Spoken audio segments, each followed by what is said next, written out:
www.attableek.com, the reviver of Iman. Alhamdulillah, nahmaduhu wa nasta'inuhu wa nastaghfiruhu wa nu'minu bihi wa natawakkelu alayhi wa na'udhu billahi min shururi anfusina wa min sayyiati a'malina.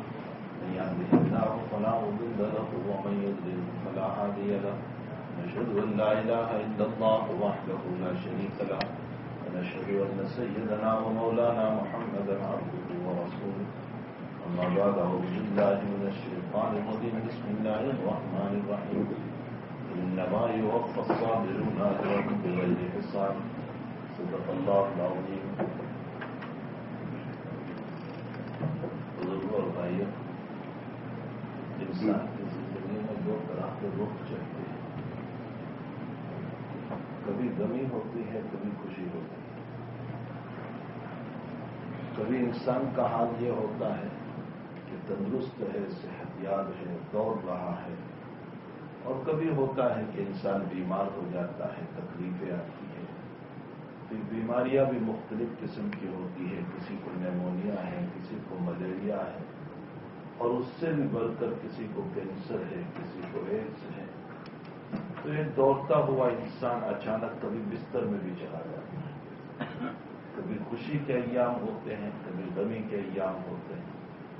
کبھی جوانی کی خوشیاں ہیں، کبھی بڑھاپے کا غم ہے. کبھی جوانی کے اندر انسان ٹہل رہا ہے، مچل رہا ہے، دوڑ رہا ہے، اور کبھی بڑھاپے میں بستر میں دوسروں کا محتاج پڑا ہوا ہوتا ہے. کبھی انسان پر ایسے حالات آ جاتے ہیں کہ دوست و احباب اس کے ساتھ پارٹی کر رہے ہیں، محبتیں کر رہے ہیں، پیار کر رہے ہیں، اور کبھی انسان پر ایسے بھی دن آتے ہیں کہ سارے لوگ ساتھ چھوڑ دیتے ہیں، اکیلا ہوتا ہے، یعنی تنہا ہوتا ہے، ساتھ میں کوئی نہیں ہوتا. کبھی لوگ اس کی خوب تعریف کرتے ہیں تو خوشیاں ہوتی ہیں، کبھی لوگ اس کی برائی کرتے ہیں تو اس پر اس کو غم اور صدمہ ہوتا ہے. انسان کی زندگی خوشی اور غمی دونوں سے ملی ہوئی ہے. مکمل خوشی جہاں بالکل غمی نہیں اور غم نام کی کوئی چیز نہیں، وہ ہے جنت الفردوس. اور وہ جنت ہے، وہاں کوئی صدمہ نہیں، وہاں کوئی غم نہیں، وہاں کوئی افسوس نہیں. ہاں، روایت میں ایک بات ضرور آئی، جناب رسول اللہ صلی اللہ علیہ وسلم نے فرمایا کہ جنتی کو ایک بات کا صدمہ ہوگا، اور وہ صدمہ وہ ہوگا کہ مجھے اللہ نے جنت کا جو مقام دیا، کاش میں نے دنیا میں فلاں فلاں وقت پر جو دنیا کی ایران تران کی باتوں میں وقت گزارا، اس میں بھی اگر کچھ میں اللہ کی عبادت کر لیتا، کم سے کم تسبیح ہی پڑھ لیتا، تو جس مقام پر ہوں اس سے اونچا مقام اللہ دیتا. یہ اس کو صدمہ، یعنی دنیا کے ضائع کردہ وقت پر اس کو صدمہ ہوگا. میرے بھائیوں، چونکہ اس میں زیادہ تر بروں کا مجمع ہے، بڑھاپے کی عمر دنیا کی باتوں کا وقت نہیں ہوتا ہے. بڑھاپے کی عمر جو ہے وہ آخرت کی تیاری کا وقت ہوتا ہے. جناب رسول اللہ صلی اللہ علیہ وسلم کے بعد میں اللہ جل شانہ نے یوں ارشاد فرمایا، جب مکہ فتح ہو گیا تو اللہ نے فرمایا محمد صلی اللہ علیہ وسلم، جب مکہ فتح ہو گیا تو تمہارا مشن، تمہارا کام جو ہے وہ پورا ہو گیا، تو اب تمہیں آخرت کی تیاری کرنا ہے. فسبح بحمد ربک واستغفرہ انہ کان توابا. محبوب اب آخرت کی تیاری شروع کر دو. کس کو کہا جا رہا ہے؟ رسول اللہ صلی اللہ علیہ وسلم. حالانکہ جن کی زندگی جو گزری ہے، پوری کی پوری دعوت میں، تبلیغ میں، عبادت میں، اور کیسی عبادت، اس کا تو ہم تصور ہی نہیں کر سکتے. جو عبادت نبی علیہ السلام کی ہے اس کا ہم تصور نہیں کر سکتے. لیکن اس کے باوجود جب مکہ فتح ہوا تو آپ کو اللہ نے اور فرمایا، اور تسبیحات، تحمیدات، استغفار، اس لیے کہ اب تم موت کے قریب جا رہے ہو تو مرنے کے بعد والی زندگی کی تیاری کرو. تو مکمل خوشی جو ہے وہ جنت ہے، وہاں غمی نام کی کوئی چیز ہی نہیں. اسی لیے ایک عجیب مضمون روایتوں میں آیا کہ ماں باپ اپنی نیکیوں کی وجہ سے اونچے مقام پر ہوں گے جنت کے درجات ہیں تو اونچے مقام ہیں. اولاد اپنے کم اعمال کی وجہ سے نیچے کے درجے میں ہوگی.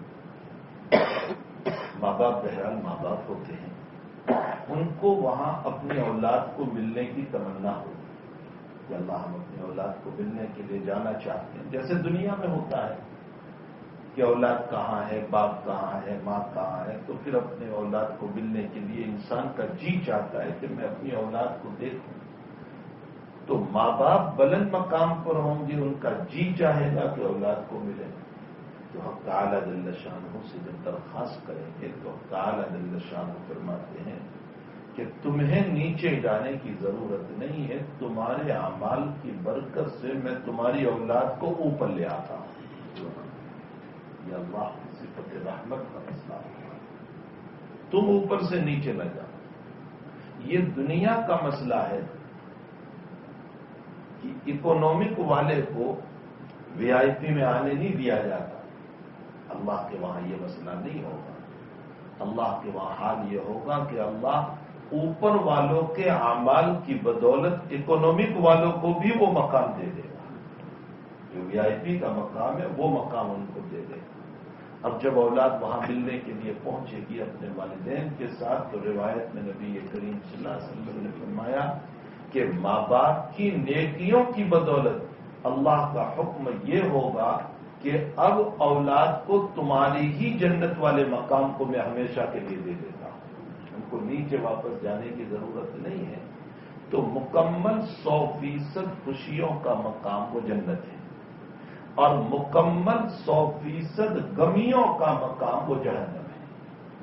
وہاں خوشی نام کی کوئی چیز ہی نہیں, ایک منٹ کے لیے بھی خوشی نہیں. وہاں خوشی نام کی کوئی چیز ہی نہیں. وہاں نہ کھانے میں خوشی, نہ پینے میں خوشی, نہ رہنے میں خوشی, اس لیے کہ چاروں طرف آگ ہے اور آگ کے ستون ہے, اور ستون سے باندھا جائے گا اور اوپر سے بند کیا جائے گا. اور جب یہ کھانا اور پینا مانگے گا تو اور جہنمیوں کے بدن سے نکلا ہوا پیپ اور لہو اور پرو اور بدبودار چیزیں اس کو کہا جائے گا من غسلین, اس کو پی. یہ طرح خوراک ہے. اور شجرۃ الزقوم, کانٹے دار درخت کھلایا جائے گا. زقوم کون سا درخت ہے؟ آپ لوگ اپنے گاؤں کے دیہاتوں سے آئے ہو, آپ نے تھور کا درخت دیکھا ہے. وہ جو تھور کا درخت ہے اس کے پتے بڑے ہوتے ہیں, اس کے اوپر کانٹے ہوتے ہیں, یہ ہے زقوم کا درخت. لیکن یہ دنیا کے کانٹے ہیں جو چھوٹے چھوٹے ہیں, وہاں کے کانٹے بڑے بڑے ہوں گے اور وہ کھلایا جائے گا. اور اللہ جل شانہ فرماتے ہیں کہ جب وہ اس درخت کو کھائے گا تو اندر سے انتڑیاں کٹ کر ٹوائلٹ کے راستے سے باہر آ جائے گا. ان شجرۃ الزقوم طعام الاثیم کالمہل یغلی فی البطون کغلی الحمیم خذوہ فغلوہ ثم الجحیم صلوہ. ایک نقشہ اللہ نے قرآن میں جہنم کا کھینچا ہے. تو 100% خوشی جو ہے وہ جنت میں, 100% غمی جو ہے وہ جہنم میں, اور دنیا جو ہے وہ خوشی اور غمی کا سنگم بنا ہے. یہاں خوشی بھی ہے, یہاں غمی بھی ہے. خوشی پر انسان کو شکر ادا کرنا چاہیے, لیکن میں اس وقت خوشی سے متعلق کوئی بات ذکر نہیں کر رہا ہوں. مجھے اس وقت جو ہے غمی سے متعلق چند باتیں ذکر کرنا ہے. انسان کی زندگی میں خوشیاں کم ہوتی ہے, غمی زیادہ ہوتی ہے. خوشی بہت کم ہے, غمیاں بہت زیادہ ہماری زندگیوں میں ہیں, پیدائش سے لے کر موت تک. اسی لیے بعض ضعیف روایتوں میں آیا ہے کہ آدم علیہ السلام کا جب پتلا تیار کیا گیا تو حق تعالی نے 39 دن تک 39 days تک اللہ تعالیٰ نے ان کے اوپر غمی کی بارش برسائی اور صرف ایک دن خوشی کی بارش برسائی. تو ہماری زندگی میں غم زیادہ ہے, پیدا ہوتے ہی بیماریاں ساتھ چل پڑتی ہیں, غم ہی تو غم ہے, اور موت تک بیماریاں پیچھا نہیں چھوڑتی, غم ہی تو غم ہے. ایک ایک وقت میں 5-5, 7-7, 8-8 ٹیبلٹ پی رہے ہیں, اور صبح سے لے کر شام تک 25 ٹیبلٹ ہو جاتی ہے. میں نے کہا پیٹوں کو میڈیکل بنا دیا گیا پورا, کہ پورا پیٹ ہی میڈیکل دواؤں کا اسٹور بن چکا ہے, کہ صبح سے شام تک دوائیں بھری ہوئی ہے. پیدائش سے لے کر موت تک بیماریاں پیچھا نہیں چھوڑتی، اور مزید بڑھاپے کی بیماریاں اور ہو جاتی ہیں، اور پھر اسی کے ساتھ کبھی غم کا سننا، کبھی بیوی کے مسئلے، کبھی بچوں کے مسئلے، کبھی اڑوس پڑوس کے مسئلے، کبھی جاب کا مسئلہ، کبھی دکان کا مسئلہ، کبھی غمی کی باتیں، نہ معلوم کتنی غمیاں ہماری زندگیوں میں ہوا کرتی ہے۔ کبھی اولاد کہانی مانتی، کبھی بیوی کہانی مانتی، کبھی پوتے اور نواسوں کے غلط راستوں کو دیکھ کر دادا پریشان ہو رہا ہے، نانا کی طبیعت خراب ہو رہی ہے، غم ہی غم ہے، خوشیاں بہت کم ہیں۔ انسان ان غمیوں میں کیا طریقہ اختیار کرے؟ مجھے صرف اس وقت جو بات بتانا ہے وہ یہ ہے کہ انسان اپنی غمیوں میں، بیماریوں میں، حالات میں، مسائل میں، پریشانیوں میں، دکھوں میں انسان کیا طریقہ اختیار کرے؟ قرآن اور پیغمبر نے جو طریقہ بتایا وہ ہے صبر کا طریقہ۔ انسان صبر کو اختیار کرے۔ حق تعالی جل شانہ وعما نوالہ نے قرآن کریم میں ارشاد فرمایا، انما یوفی الصابرون اجرہم بغیر حساب۔ اللہ جل شانہ صبر کرنے والوں کو بے حساب روزی عطا فرماتا ہے، بے حساب روزی عطا فرماتا ہے۔ صبر کہتے ہیں کس کو؟ ایک تعریف سنو، یہ تعریف مجھے بھی معلوم نہیں تھی، لیکن میں خود ابھی رمضان سے قبل ایک کتاب دیکھ رہا تھا علامہ ابن قیم رحمۃ اللہ علیہ کی لطائف القرآن، اس میں مجھے انما یوفی الصابرون اجرہم بغیر حساب صبر کی تعریف مجھے اس میں معلوم ہوئی۔ اس میں لکھا ہے صبر کا معنی صرف صبر کے گھونٹ پینا نہیں ہے۔ صبر کا معنی کہ چلو مصیبت آ گئی، اچھا میں صبر کرتا ہوں، اس کو صبر نہیں کہتے۔ فرمایا صبر کا معنی ہوتا ہے مصیبت پر صبر کا گھونٹ پیتے ہوئے اللہ کی عبادت کا پابند رہنا، اس کو صبر کہا جاتا ہے۔ ایک انسان پر بیماری آئی، وہ کہہ رہا ہے میں صبر کر رہا ہوں لیکن نماز نہیں پڑھ رہا ہے، اس نے نماز چھوڑ دی، یہ صبر نہیں۔ ایک انسان کو ٹینشن آیا، وہ کہتا ہے ٹھیک ہے میرے مقدر میں لکھا تھا میں صبر کرتا ہوں، لیکن ٹینشن میں نماز چھوڑ دی، عبادت چھوڑ دی، اس کو صبر نہیں کہا جاتا۔ صبر معنی ہوتا ہے مصیبت کے اوپر کڑوے گھونٹ پی کر عبادت پہ قائم رہنا، اور عموماً ہوتا یہ ہے کہ انسان مصیبتوں میں عبادت چھوڑ دیتا ہے۔ بیماری آئے عبادت چھوڑ دی، دکھ آئے عبادت چھوڑ دی، ٹینشن آیا عبادت چھوڑ دی، اور مسائل ہو گئے عبادت چھوڑ دی۔ بعض لوگ تو وہ ہوتے ہیں مسجدیں چھوڑ دیتے، اسے صبر نہیں کہا جاتا۔ صبر کا معنی ہوتا ہے کہ مصیبت کے اندر صبر کے گھونٹ پی کر عبادت کے اوپر قائم رہنا۔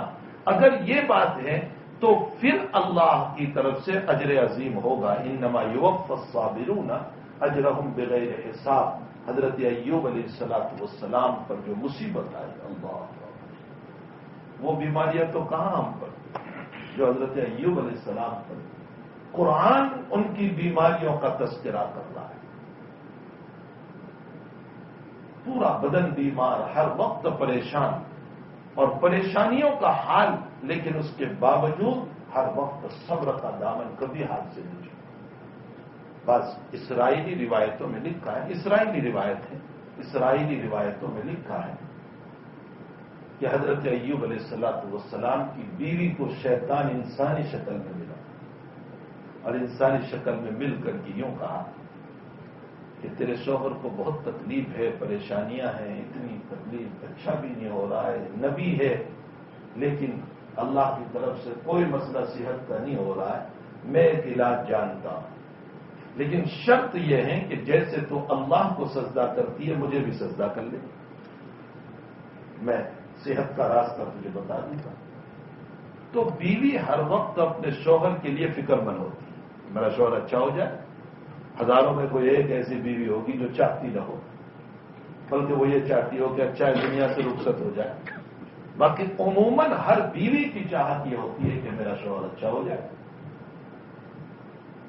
ہندوستان میں، وہاں گجرات میں میرا ایک لطیفہ ہوا تھا، میں کسی جگہ بیان میں گیا تھا، میں نام نہیں لیتا، گجرات میں ہمارے علاقے میں تو میں نے وہ نکاح کے اوپر بیان کیا، جنت جہنم کا تذکرہ کیا، اور میں نے کہا کہ دنیا کی بیویوں کو اللہ تعالیٰ جنت میں بھی بھیجے گا اور وہاں بھی ہمارے ساتھ رہے گی، اور پھر اللہ کے حبیب پاک صلی اللہ علیہ وسلم نے جنت کی عورتیں اور دنیا کی عورتوں کا جو تقابل ہے، جو بحث ہوگی، اس بحث کو اللہ کے حبیب نے نقل فرمایا اور فرمایا جنت کی عورت کہے گی کہ جو 4 صفات ہمارے اندر ہے وہ تم میں نہیں۔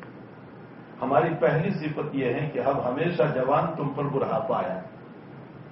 ہماری دوسری صفت یہ ہے کہ ہم اپنے شوہر سے لڑی نہیں، تو ہمیشہ لڑتی رہی۔ ہماری تیسری صفت یہ ہے کہ ہم مشک و زعفران، کافور اور عنبر سے پیدا کی گئی، اور تم آگ پانی مٹی ہوا سے پیدا کی گئی۔ ہماری چوتھی صفت یہ ہے کہ ہم میں فنائیت نہیں، تم پر فنائیت آئی، موت آئی۔ تو سلمہ بڑے شوق سے حضور سے پوچھ رہی کہ اچھا اللہ کے حبیب، پھر یہ دنیا کی عورت کیا جواب دے گی؟ تو حضرت نے فرمایا کہ دنیا کی عورت یوں کہے گی، نحن صلینا، ہم نے نمازیں پڑھی ہے، تم نے نماز نہیں پڑھی۔ ہم نے روزے رکھے ہیں، تم نے روزے نہیں رکھے۔ ہم نے اپنے شوہر کی مشقتیں اور تکلیفیں جھیلی ہے، تم نے نہیں جھیلی۔ اور ہم نے ان کی جو خدمتیں کی ہے وہ تم نے نہیں کی، ان کی جوانی بھی سنبھالی، ان کا بڑھاپا بھی سنبھالا۔ فرمایا کہ نماز روزوں کی بنیاد پر اور تکلیف جھلنے کی بنیاد پر دنیا کی عورت کو فضیلت حاصل ہو جائے گی جنت کی عورت۔ یہ خود رسول اللہ صلی اللہ علیہ وسلم نے بیان کیا۔ میں نے تو یہ روایت پیش کی، وہاں تو بیان کے بعد ایک ہمارے بھائی صاحب بھی ہے، وہ بڑے موجودی طبیعت کے ہیں، وہ مجھے کہہ رہے کہ مل صاحب کیا یہ جنت میں آئے گی واپس؟ میں نے کہا بالکل جنت میں اللہ تعالیٰ اس کو ساتھ بھیجے گا۔ تو وہ گجراتی میں مجھے کہنے لگے کہ انہیں جنت کون کہ جو یہ ہاتھے آئے تو وہ جنت نہیں اگر یہ ساتھ آ گئی تو میں نے کہا نہیں، وہ تو وہاں سدھر جائے گی، اخلاق بھی بن جائیں گے، تربیت بھی اس کی ہوگی، پھر حسد بھی نہیں رہے گا، وہ لڑائی بھی نہیں کرے گی، کچھ نہیں ہوگی۔ تو وہ منہ پھراتے ہوئے مجھے کہنے لگے کہ ساری دنیا سدھرے گی، میرے والے نہیں سدھرے گی۔ تو میں نے دل میں کہا کہ چاچا بہت پریشان لگتے ہیں۔ بہرحال ہزاروں میں شاید کوئی ایک عورت ہوگی جو اپنے شوہر کو نہ چاہتی ہو کہ شفا ہو، باقی تمام عورتوں کی چاہت یہ ہوتی ہے کہ اپنے شوہر کو شفا ہو جائے۔ تو ایوب علیہ السلام کی بیوی اسرائیلی روایت میں ہے، بہرحال حضور پاک صلی اللہ علیہ وسلم سے یہ ثابت نہیں ہے، بیوی نے یوں کہا کہ اچھا سجدے وسدے کا چونکہ مسئلہ ہے اور میں نبی کی بیوی ہوں، پہلے میں ایوب علیہ السلام کو پوچھوں۔ حضرت ایوب علیہ السلام کو جب پوچھا کہ اس طرح ایک آدمی ملا اور مجھے کہہ رہا ہے کہ تو اتنا کام کر لے، مجھے سجدہ کر لے، باقی میں صحت کا راستہ بتا دوں گا، علاج بتا دوں گا، دوا بتا دوں گا۔ حضرت ایوب اپنی اس بیماری میں غصے میں آ گئے اور یہ فرمایا کہ تو نے فوراً جواب کیوں نہ دے دیا کہ اللہ کے علاوہ کسی کو سجدہ نہیں ہو سکتا، تو شیطان لگتا ہے، تو مردود ہے، تو کمینہ ہے، تو نے فوراً جواب کیوں نہ دیا، مجھے پوچھنے پر مسئلے کو موقوف کیوں رکھا؟ معلوم ہوتا ہے تیرے ایمان میں ذوق معلوم ہوتا ہے، میں اچھا ہو جاؤں گا تو تجھے 100 کوڑے ماروں گا۔ پھر آگے کا واقعہ تو قرآن خود نقل کر رہا ہے، میں اچھا ہو گیا تو تجھے 100 کوڑے ماروں گا۔ کیوں تو نے اس کی تردید نہیں کر دی؟ کیوں تو نے اس کو نہ نہیں کہہ دیا؟ اب آپ نے قسم کھا لی کہ میں تجھے 100 کوڑے ماروں گا۔ اللہ تعالیٰ قرآن کریم میں آگے کا واقعہ نقل کرتے ہوئے فرماتے ہیں کہ ایوب تیری بیوی نے تیری اتنی خدمت کی اور تو اس کو مارنے کو کہہ رہا ہے۔ لیکن دوسری طرف حضرت ایوب نے قسم بھی تو کھا لی ہے، قسم بھی پوری کرنا ہے۔ تو قرآن کریم میں ہے کہ اللہ جل شانہ نے حضرت ایوب کو یوں کہا، خود بیدک ضغصا فاضرب به ولا تحنث انا وجدناه صابرا۔ فرمایا ایوب ایک ٹہنی لے لو درخت کی، اس کے 100 پتے ہو اور ایک مرتبہ یوں مان لو تو میں تمہاری طرف سے قسم کو پوری ہو جانے کو سمجھ لوں گا، لیکن اپنی بیوی پر ظلم نہ کرنا، ان کو نہ مارنا، اس نے تیری بڑی خدمت کی۔ بہرحال ایوب علیہ السلام کے بعد میں ہے کہ انا وجدناہ صابرا، ہم نے ایوب کو صابر پایا، بڑا صبر کرنے والا۔ اسرائیلی روایتوں میں یہ بھی لکھا ہے کہ صحت کے بعد حضرت ایوب علیہ السلام سے کسی نے پوچھا کہ جب بیمار تھے تب تمہیں اچھا لگتا تھا یا اب تندرست ہو گئے تو اچھا لگتا؟ تو حضرت ایوب فرماتے ہیں کہ بیماری کے ایام میرے لیے اچھے تھے۔ فرمایا کیوں؟ فرمایا بیماری میں صبح ہوتی تھی تو میرا اللہ مجھے پوچھتا تھا کیف حال ایوب، ایوب تم کیسے ہو؟ اللہ کی عیادت سے میرا جی خوش ہو جاتا تھا۔ پھر شام کو پوچھتا تھا تو شام سے صبح تک مجھے خوشی، اور صبح کو پوچھتا تھا تو شام تک مجھے خوشی۔ فرمایا وہ اللہ کے جملے جو ہیں وہ صحت کی وجہ سے بند ہو گئے، معلوم ہوتا ہے میری بیماری اچھی تھی کہ اللہ میری خبر پوچھا کرتا ہے۔ تو جب انسان حالات میں، پریشانیوں میں، مصائب میں صبر کرتا ہے، تعالیٰ جل شانہ کی طرف سے اس کے لیے باطنی طریق نکلتے ہیں، باطنی راستے نکلتے ہیں۔ اللہ تعالیٰ قرآن میں ایک جگہ فرماتے ہیں ان مع العسر یسرا فان مع العسر یسرا۔ مفسرین نے لکھا ہے کہ یہاں عسر ایک ہے اور یسر دو ہے۔ فرمایا اللہ ایک مصیبت عطا کرے گا تو اس سے پہلے بھی خوشی ہوگی، اس کے بعد بھی خوشی ہوگی۔ یعنی ایک مصیبت پر اللہ دو خوشیاں عطا کرتا ہے، پہلے بھی خوشی ہوگی، بیچ میں مصیبت آ جائے گی، پھر اللہ دوبارہ خوشی عطا کرے گا۔ تو حضرت ایوب علیہ السلام پر غموں کا پہاڑ ٹوٹا، حق تعالیٰ جل شانہ نے ان کی تعریف فرمائی انا وجدناہ صابرا نعم العبد، ہمارے بندے بڑے اچھے تھے، انہ اواب، وہ ہماری طرف بیماریوں میں بھی رجوع کرنے والے رہے۔ رجوع کرنے کا مطلب شکوہ شکایت نہ رہی بلکہ خوش رہے۔ حضرت عمران ابن حسین رضی اللہ تعالیٰ عنہ کے باب میں لکھا ہے، بخاری شریف میں روایت ہے کہ آپ کو دمبل نکلا تھا بہت بڑا، اور 23 سال تک آپ بستر میں رہے اور ایک ہی طرف سوتے تھے، دوسری طرف نہیں سو سکتے تھے، اور 23 سال آپ کی یہ زندگی گزر گئی، لیکن لوگ پوچھتے تھے کیا حال ہے؟ تو فرمایا اللہ کا فضل ہے، میں خوش ہوں۔ تو لوگ کہتے تھے حضرت ایک ہی پہلو پر سو رہے ہیں، دوسری طرف آپ سو بھی نہیں سکتے۔ فرمایا اللہ اس سے بدتر حالت میں بھی مجھے رکھ سکتا تھا، کم سے کم اللہ نے ایک طرف تو مجھے اچھا رکھا ہے۔ تو صبر ایک بہت بڑی چیز ہے جو اللہ تعالیٰ کسی کو عطا فرما دے۔ بے صبری بدترین چیز ہے۔ جناب رسول اللہ صلی اللہ علیہ وسلم کے بعد میں کہ آپ نے 23 سال جو صبر فرمایا، خصوصاً مکی زندگی میں حضرت کا جو صبر تھا، بائیکاٹ جو آپ کا ہوا ہے اور 2-2.5 سال جو آپ نے بائیکاٹ کی زندگی گزاری ہے، جس میں مکہ والے کھانا تو نہیں دیتے تھے لیکن مارکیٹ میں پیسوں سے خریدنے آتے تھے تو بھی حضرت کو کھانا نہیں دیتے تھے، اور پتے چبا کر، گھاس چبا کر، اور جو ملتا تھا جنگل کے اندر اس کو چبا کر کے اپنے ایام گزار دیے۔ 2-2.5 سال تک حضور پاک صلی اللہ علیہ وسلم کا یہ حال، اور پھر آپ کے لیے قتل کی سازش اور طرح طرح کے مسائل۔ حضرت فاطمہ رضی اللہ تعالیٰ نے ایک مرتبہ اپنی زندگی میں دوڑی آئی اور فرمایا ابا جی مجھے بڑی فکر ہو رہی۔ فرمایا بیٹا کیا بات ہے؟ فرمایا لوگ آپ کے قتل کے پلان بنا رہے ہو، آپ کے لیے سازش تیار ہو رہی۔ فرمایا واقعاتاً تو نے سنا؟ فرمایا ہاں بالکل میں نے سنا۔ تو اللہ کے حبیب نے فرمایا میرا لوتا لاؤ، مشکیزہ لاؤ جس سے میں وضو کرتا ہوں تاکہ میں وضو کر کے اللہ کی طرف رجوع کروں، 2 رکعت نماز پڑھوں۔ اس موقع پر ابو جہل نے یوں کہا تھا کہ محمد اگر سجدے میں جائیں مطاف کعبہ میں تو میں محمد کی گردن پر پاؤں رکھ کر رگڑ دوں گا محمد کی گردن کو۔ اور یہ جملہ جب نقل کیا تو فرمایا میرا لوتا لاؤ، میں وضو کروں، اور وضو کر کے آپ نے 2 رکعت نماز پڑھی، اور اس کے بعد فرمایا کہ ابو جہل نہ آ سکا، ویسے آیا تھا لیکن ابو جہل کو جب پوچھا گیا کہ کیوں پیچھے ہٹ گیا، کیوں محمد کی گردن پر تو نے قدم نہیں رکھا، تو کہا جب میں محمد کے قریب پہنچا تو میرے اور محمد کے بیچ میں ایک آگ کی کھائی نظر آئی، ایک خندق نظر آئی، اگر میں آگے بڑھتا تو میں سیدھا آگ کی خندق میں گر جاتا، اس لیے میں پیچھے ہٹ گیا۔ قرآن نے اسی کو نقل کیا لنصفعن بالناصیہ ناصیۃ کاذبۃ خاطئہ فلیدع نادیہ۔ اللہ تعالیٰ اس آیت میں نقل کرتا ہے، نقل فرماتے ہیں کہ میں اس ظالم اور جھوٹے کی پیشانی کو رگڑ کے اس کو جہنم میں دھکیل دیتا۔ اگر یہ نبی کریم صلی اللہ علیہ وسلم کے اوپر پاؤں رکھتا، اللہ کے نبی نے صبر کا مظاہرہ کیا اور اللہ کی طرف رجوع فرمایا۔ میرے بھائیوں، صبر ایک ایسی دولت ہے کہ اگر مصائب آ جائیں، دیکھو روایتوں میں ایک عجیب بات لکھی ہے، امام بیہقی رحمۃ اللہ علیہ نے روایت نقل فرمائی، قیامت کے دن 2 آنسوؤں کا وزن ہوگا، بہت غور سے سنے اس روایت، 2 آنسوؤں کا وزن ہوگا، ایک وہ انسان کے آنسو جو اپنے گناہوں کو یاد کر کے رویا، اپنے گناہ یاد کیے زندگی کے، مجھ سے یہ ہوا یہ ہوا یہ ہوا۔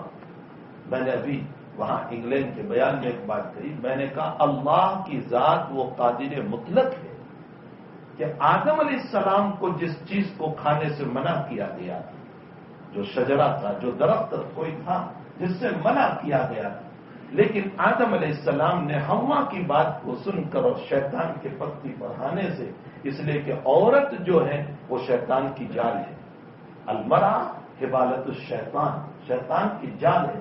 مرد کو پھنسانے کے لیے شیطان جب بھی حربہ استعمال کرے گا تو عورت کو استعمال کرے گا، عمومی طور پر عورت کو استعمال کرے گا، اور مجبوراً مرد اپنے بیوی کے کہنے پر مجبور ہو جاتا ہے۔ تو حوا کے واسطے سے آدم علیہ السلام کے دل میں یہ بات ڈالی، کیا بات ڈالی؟ بات یہ ڈالی کہ اللہ نے جس درخت کو کھانے سے تمہیں منع کیا ہے وہ اس لیے منع کیا کہ جو اس کو کھاتا ہے وہ ہمیشہ جنت میں رہتا ہے، اور اللہ تمہیں جنت میں رکھنا نہیں چاہتا۔ اب کیسی پتی پر آئی، ہم ہوتے تو ہم بھی یہی کر لیتے۔ فوسوس الیہ الشیطان قال یا آدم هل ادلک علی شجرۃ الخلد وملک لا یبلی، ہمیشہ تم جنت میں رہو گے۔ حوا کہنے لگی جب ہمیشہ جنت میں رہنا نصیب ہو جائے تو ہم کیوں نہ کھا لیں، بس کھا لیا، اور حال یہ ہوا کہ کپڑے اتر گئے، اسی وقت کپڑے اتر گئے، برہنہ ہو گئے، سطر کھل گیا، جنت کے پتے تلاش کر کر کے اپنے اوپر چپکانے لگے تاکہ سطر چھپائیں۔ فطفقا یخصفان علیہما من ورق الجنہ، سیدنا عبد القادر جیلانی رحمۃ اللہ علیہ فرماتے ہیں کہ جو رب کریم اور جو خدائے واحد اور جو قہار رب آدم کے ذرا سی بات کے نہ ماننے پر نبی ہوتے ہوئے، جنت ہوتے ہوئے اس کے کپڑے اتار سکتا ہے، اے روڈ پہ چلنے والے انسان، جب تو گناہ کرتا ہے روڈ پر تو اللہ قادر ہے کہ تیرے بھی کپڑے اتار کر روڈ پر تجھے ننگا کر دے، برہنہ کر دے۔ لیکن وہ مالک ایسا نہیں کر رہا کہ رات دن ہم گناہ کر رہے ہیں، اس نے کبھی ہمارا لباس نہیں اتارا، ہمیں کبھی برہنہ نہیں کیا، ہمارے سطر کو کبھی کسی کے سامنے کھلنے نہیں دیا۔ ارے باطنی سطر تو درکنار، ہمارے چہرے کو بھی کالا نہیں ہونے دیا۔ رات میں گناہ کیا، صبح کو چہرہ منور لے کر کے ہم روانہ ہوتے ہیں، اس نے نہ چہرے کو کالا کیا، نہ سطر کھولا، نہ کھانا بند کیا، نہ پانی بند کیا۔ سیدنا عبد القادر جیلانی فرماتے ہیں اپنے عمل پر غرور کر کے یہ نہ سمجھنا کہ میرے بل بوتے پر ہے، یہ تو تیرے نبی کی دعاؤں کا صدقہ ہے کہ تیرے کپڑے نہیں اتر رہے، ورنہ کب سے اللہ ہمارے کپڑوں کو اتار دیتا اور ہمیں روڈ پر برہنہ کر دیتا۔ تو میرے بھائیوں، ہمیں چاہیے کہ صبر کے دامن کو، مصائب آتے ہیں، فرمایا دو آنسو جو ہیں بڑے قیمتی ہے، بڑے قیمتی۔ ایک وہ انسان جو اپنے گناہوں پر رویا، اپنے گناہوں پر رو کر جو آنسو بہے، یہ اتنے قیمتی ہے۔ مشکات شریف کی روایت ہے، جناب رسول اللہ صلی اللہ علیہ وسلم نے فرمایا قیامت کے دن جہنم کی آگ اگر کوئی آنسو بجھا سکتے ہیں تو وہ گناہوں پر نکلے ہوئے آنسو بجھا سکتے ہیں، ورنہ جہنم کی آگ کو کوئی چیز نہیں بجھا سکتی۔ فرمایا قیامت میں تیرے ترازو میں ان آنسو کو رکھا جائے گا اور اس آنسو کا وزن ہوگا۔ اور دوسرے آنسو کون سے؟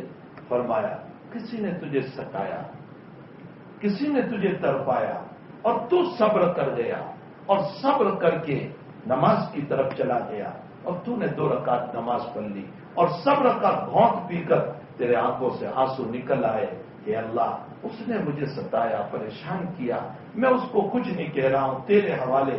فرمایا یہ آنسو بھی اتنے قیمتی ہے کہ اگر تیرے گناہوں کا بوجھ ہوگا، حق تعالیٰ ان آنسوؤں کو ڈال کر نیکیوں کے پلڑے کو جھکا کر تجھے جنت عطا کر دے گا۔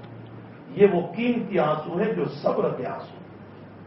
تو یہ 2 آنسو جو ہے بڑے قیمتی ہے، ایک صبر پر جو آنسو بہائے جائیں اور ایک اپنے گناہوں پر جو آنسو بہائے جائیں۔ تو میرے بھائیوں، ہمیں چاہیے کہ صبر کے دامن کو ہاتھ سے نہ چھوڑے، یہ عظیم الشان دولت ہے، اس کے ذریعے سے ہم اللہ تک پہنچ سکتے ہیں۔ حضرت ایوب علیہ السلام کی بیماری جب ختم ہو گئی، صحت یاب ہو گئے، تندرست ہو گئے، تو بخاری شریف میں ہے کہ ایوب علیہ السلام غسل کر رہے تھے اور اللہ نے امتحان کے لیے سونے کے سکے گرائے،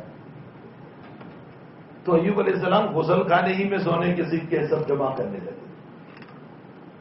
تو اللہ تعالیٰ نے اسی وقت وہی اتاری اور فرمایا ایوب ہم نے تم کو اتنا دیا، صحت دے دی، عافیت دے دی، اور تمہارا پرانا مال بھی تمہیں سب کچھ واپس کر دیا، اب بھی تم یہ جو ہیں اتنے حریص اور لالچی بنے ہوئے ہو کہ اب بھی.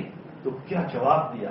فرمایا اللہ تو نے سب کچھ دیا ہے، لیکن جب براہ راست تیری طرف سے نعمت آتی ہے اور میں اس کو نہیں لوں گا تو یہ بے نیازی ہوگی، اور اپنے رب سے کوئی بے نیاز نہیں ہو سکتا، اپنے اللہ سے کوئی بے نیاز نہیں ہو سکتا ہے. اسی لیے بخاری شریف کتاب الزکات کی روایت میں ہے کہ جو بغیر حرص، بغیر طمع، بغیر لالچ، بغیر دلی ارادے کے جو مال آتا ہے، مثلا آپ کے دل میں بھی نہیں تھا کہ یہ صاحب مجھے کچھ دیں گے اور اس نے آ کر کے تم کو پیش کر دیا، فرمایا اس کو قبول کر لو، اس میں برکت ہے، اور اگر تم نے اس کو قبول نہیں کیا تو بہت ممکن ہے تمہاری اس بے نیازی کی بنیاد پر اللہ روزی کا کہیں دروازہ بند نہ کرے.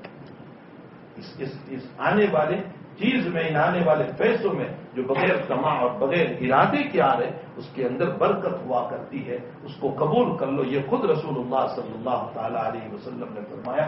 تو صبر کی دولت ہمیں اپنانا چاہیے. مصائب تو دنیا میں آتے ہی رہتے ہیں، حالات، پریشانیاں، بیماریاں، نہ معلوم کیسے کیسی پریشانیاں اور کیسی کیسی بیماریاں لگی ہوئی ہے.